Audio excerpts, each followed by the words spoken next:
जय हिंद दोस्तों। चलिए दोस्तों बात करते हैं इस एक और क्वेश्चन के बारे में। इस क्वेश्चन में एग्जामिनर ने क्या कहा है, a sum of money become 8 times in 3 year if the rate is compounded annually in how much time will the same amount at the same compound rate become 16 time. यानी कि examiner ने क्या कहा कि अगर प्रिंसिपल पी माना और 1 plus का आर बटे में 100 किया, इसकी पावर अगर 3 किया, तो ये अमाउंट जो है वो अपने का 8 गुना हो जाता है, यानी कि पी का 8 हो जाएगा। तो इसको मैं इससे काट देता हूँ, तो 1 प्लस का आर बटे में 100 की पावर में अगर 3 रखूँगा तो ये मेरे पास में 2 की पावर 3 होगी।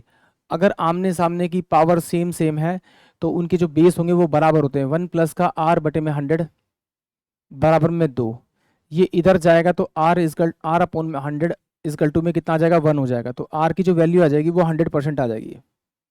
यानी कि मुझे क्या मिल गई, आर मुझे मिल गई 100। अब एग्जामिनर ने क्या कहा कि सेम रेट ऑफ इंटरेस्ट में वो अपने का 16 टाइम कितने साल में होगा।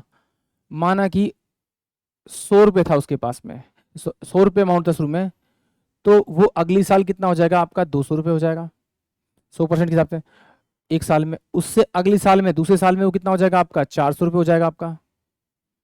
फिर उससे अगली साल में, तीसरे साल में कितना हो जाएगा आपका, 800 रुपये हो जाएगा आपका। फिर उससे अगली साल में, चौथे साल में कितना हो जाएगा आपका, 1600 रुपये हो जाएगा। और एग्जामिनर ने यही तो पूछा है कि ये 100 है तो ये 1600 है, तो इसका कितना गुना है, ये आपका 16 टाइम है।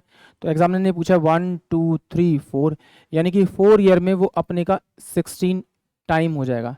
चलिए इसको एक बार और देखते हैं।